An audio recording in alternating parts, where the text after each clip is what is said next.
আসসালামু আলাইকুম রহমতুল্লাহি বরাকাতু। কি বলবো, বলার কোনো ভাষা নেই। সত্যি বিশ্বের মাঝে এমন একটা দেশ, যে দেশ থেকে আমাদের মাতা পিতা জন্ম নিয়েছিল। আমি ধিক্কার করি এই দেশকে, ধিক্কার করি বাংলাদেশিকে, ধিক্কার করি আমি বাঙালি। আমি নিজেকে নিজে আমি ধিক্কার করি আমি বাঙালি। দল যার যার দেশ আমার। আজকে সরকার আসবে, সরকার যাবে, এক সরকার ভালো না আর এক সরকার আসবে, কিন্তু এইভাবে এইভাবে কোনো দেশকে অপমান করে এই প্রথম দেখেছি। আজকে ইন্ডিয়া এত বড় একটা দেশ, সরকার আসছে সরকার যাচ্ছে, মোদিরও তো ক্ষমতা, কিন্তু এখনো পর্যন্ত পারেনি ফাদার অফ নেশন, যার একটা স্ট্যাচু, তাকে হাঁটাতে পারেনি, কারেন্সি চেঞ্জ করতে। কারেন্সি চেঞ্জ করেছিল, কিন্তু ফাদার অফ নেশনের পিকচারটা চেঞ্জ করতে সে পারেনি, আর কখনো পারবে না। ইন্ডিয়াতে, ভারতে কোনো দিনও এরকম রাজদ্রোহী কেউ নাই, দেশদ্রোহী কেউ নাই, রাজাকার কেউ নাই। কেন কি? ওটা হচ্ছে গিয়ে গণতন্ত্র দেশ। সেখানে কেউ ভালোবাসতেই পারে মোদিকে, কেউ ভালো নাও ভালোবাসতে পারে মোদিকে, কিন্তু এইভাবে কোনো ব্যক্তিকে অসম্মান কখনো কেউ আজ পর্যন্ত করেনি। এই দুনিয়ার বুকে ইতিহাস হয়ে গেল। হে বাংলাদেশি, আমি লজ্জিত, আমি বাংলাদেশি, আমি লজ্জিত। আজকে শেখ হাসিনা বেগম ভালো ছিল না, আপত্তি কিসের? পাল্টাও সরকার, সরকার আসুক, নতুন সরকার এসে আবার দেশ সুন্দর মতন চালু করুক। কিন্তু তোমরা কি করলা?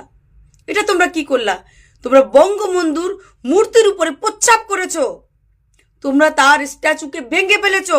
ধিক্কার সেই সেনাবাহিনীকে, ধিক্কার সেই সমস্ত মানুষকে।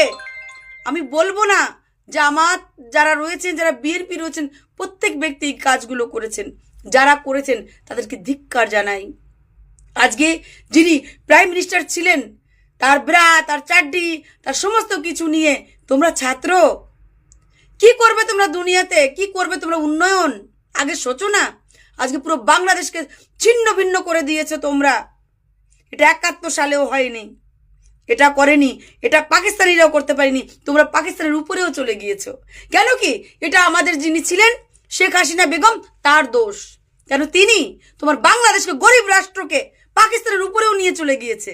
তাই তোমরা পাকিস্তানির হিসেবেই ধরনেই চলছো। আজকে তোমাদের স্লোগান একটাই হওয়া উচিত, যেটা হচ্ছে গিয়ে আমরা তালিবান, আমাদের দেশ আফগান। বানাও আফগান, বানাও পাকিস্তান, উন্নয়ন করো, এখন উন্নয়ন করো। ছি তোমাদেরকে। আমাকে হয়তো বা অনেক অনেক মানুষের গালি দেবে, আপত্তি নাই কিছু। সত্য বলতে কখনো মানবো না, সত্য বলতেই হবে। তালিবান হয়ে গেছো, আজকে দেশকে তোমরা বানিয়ে দিয়েছো আফগান।